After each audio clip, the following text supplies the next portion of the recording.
Errol Spence says, everyone sees me as a top prospect. Hopefully, after this fight, they see me as a contender. Those are strong words at 147. So many great fighters in that weight class. Guys like Keith Thurman, Sean Showtime Porter. He wants to be in that class. And rightfully so. I think he's headed that way. But again, he wants another impressive performance tonight to really thrust him to the top of that division, right below, right there with the contenders. Jimmy Antonio got to give the superlatives on Errol Spence Jr. What have you seen when you studied tape? What I like is his combination ability. He almost never just throws one punch. He works the body very well, and he's extremely patient. That's what I look for in an up-and-coming fighter. Patience. He's been called a ferocious body puncher.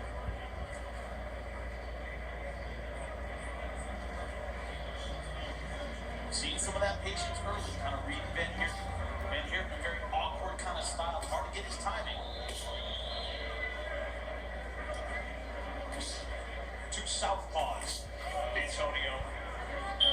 You know the game from both sides, but and we're going to see this in the main event as well. Two southpaws in the main event. Tell us about the style fans should look for. Well, right here, it's just like two conventional fighters fighting. I mean, they're facing normally to each other, and so there's really not any big difference that they're going to have to make any adjustments for tonight because they're both southpaw, and strong hand is behind them. I think it makes the jab a little bit more of a factor if you're not facing an opposite stance. Got to use that jab, that lead hand, and so far, Errol Spence winning that battle. Very sharp with the jab. Van here, lowering his hands and stuck his head out there, almost a little bit of a taunt. He told us that early on in the fight, we should look for him to be comfortable. When he gets comfortable, he almost gets cocky in the ring sometimes, he said. Haven't really seen Spence land anything significant, but it seems like Van Horn is swelling up already on that eye. The redness. That'll add to it. Van Heerden shakes his head as if to say no. I think it's from that jab. He's sticking out there effectively. Spence has landed it a few times. I think that's what's calling that redness around the eyes. And I like the fact that he's starting out with the jab. You know, if you can't hit a guy with a jab, it's going to be hard to hit him with pretty much anything else. So that's the mark of a guy that really went to school on boxing.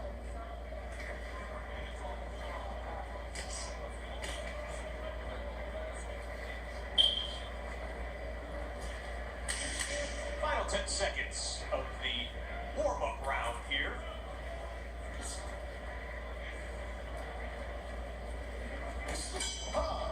Spence seemed to have gotten the better of it. The fighters touch gloves as they go to their corners. We'll be right back.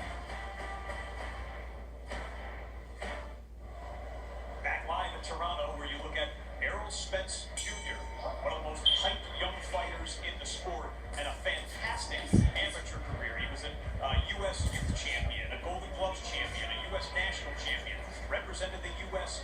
in the Olympics as well. He made it to the quarterfinals. There was kind of a weird circumstance in the Olympics for him. He was originally told he lost a decision to an Indian fighter in the round of 8. Afterwards, they said, no, there was a mistake. They've been broken here. There was a mistake in the scoring, and then Spence won. He said he could not gear himself back up for the quarterfinal match, which he lost to a Russian fighter. Well, you know, in the Olympics, there's a lot of things that happen. There are. There certainly are. And, you know, normally a lot of people think that the gold medal really constitutes success going into the pros. But guys like myself, Floyd Mayweather, you know, had great success without that gold medal. And Errol Spence looks like he's on his way as well. I talked about all the time, Jim. We talked about that amateur career builds your fundamentals. You learn the fundamentals coming up in the amateurs. But what you're seeing out of Errol Spence, that amateur career, is really sound fundamentals. Tight punches, hands high.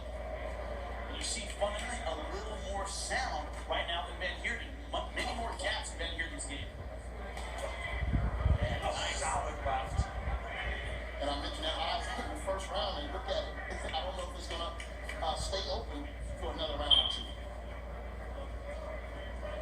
As you watch us live here on Spike, I want to remind you to download the free Spike app with full episodes of your favorite shows, anytime, anywhere, for free.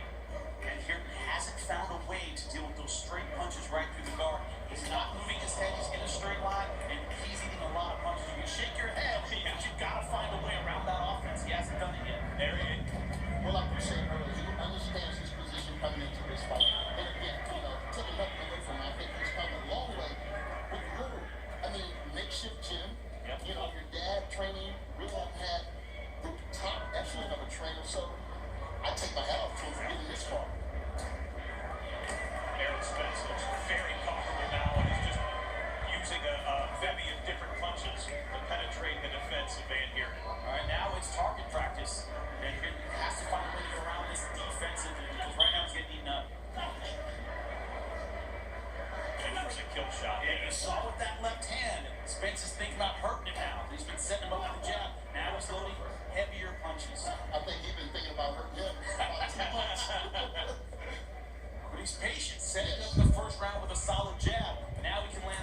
is undeniable for Errol Spence. Well, we're back. So far, it's been precision out of Spence and a little bit of histrionics out of Van Heerden. What do you make of that, fellas? Well, if you're going to mug and clown, you better be Pernell Whitaker. You better have some defensive skills to make the guy pay for coming at you. And we haven't seen it yet from Van Heerden. No, if you're going to make this a fight, he's going to have to get Errol Spence out of his comfort zone. He's going to have to make this. I normally don't say this, make this a dirty fight. They'll be broken here by referee Alan Hutchins. Yep, lost a mouth guard there, so Van Heerden gets it back in and will continue. Yeah, and for the fans at home, that doesn't mean low blows mean you're dirty, ugly. The kind of fight that isn't about timing and technique. Errol Spence has that. Yes, he does. Oh, and that snapped back Van Heerden's head. Missed him by an inch. You want to talk about Spence's power as we've seen it from a few different punches here. There's a legend from the gym.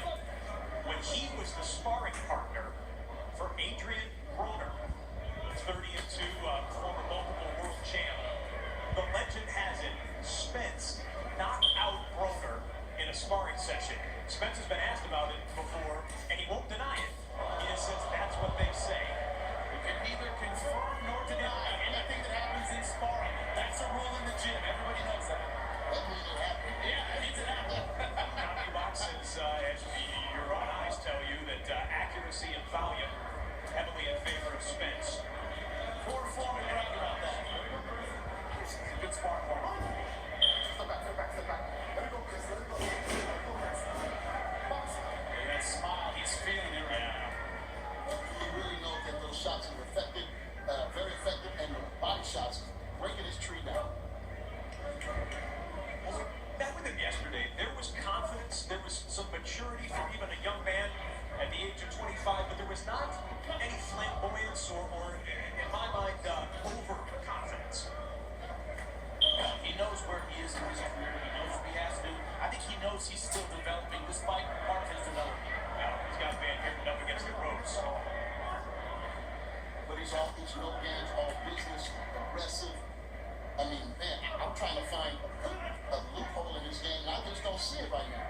You know, Van Heerden very confident. He's sparring with Canelo. He's sparring with Miguel Cotto. Not lightning fast fighters, bigger fighters, hard hitters, but not guys who can throw combinations with this kind of speed. I think he's having trouble adjusting to the speed of Errol Spence. Man, he's not moving, he's not dancing. He's in there trying to land, punch some shots, and he looks beautiful. Well, Van Heerden is a guy who kind of squints when he fights anyways. Those squints are actually very thin right now. There is some swelling. He's what he wants to do. Yes, there you go. That's what he needs to do. He needs to make it a very tough fight for Spence. Keep him in the corner. Coming up on the end of round 3, a fight that all three of us think has been dominated by the man in red, white, blue.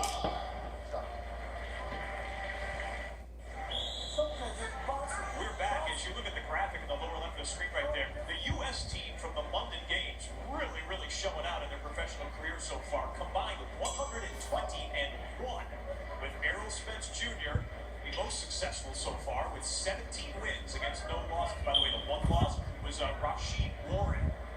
About a month ago, Rashid went down in defeat. All the other U.S. Olympians from 2012 clean in their pro careers.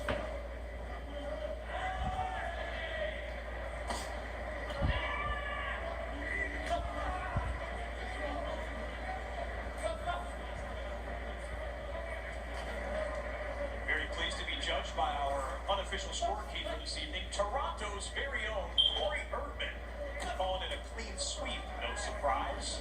3 rounds to none for Errol Spence Jr. If you look at Van Heerden, he's playing on the outside, moving. That's not where he's going to be successful. That's not the dirty, ugly fight that he needs, Jim.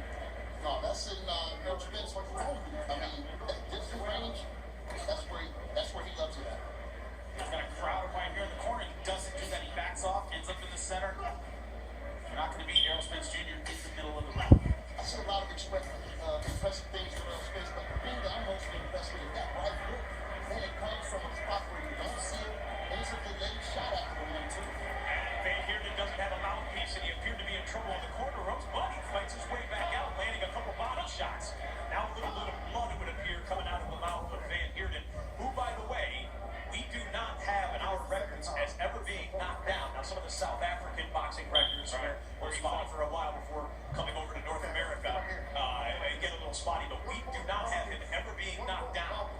Spence has shown power as we. Oh, me. Okay. You know what? He just lost a power, so lost a point for apparently spitting the mouthpiece. And Alan Hutchins fine. It was the second time that it came out with Van.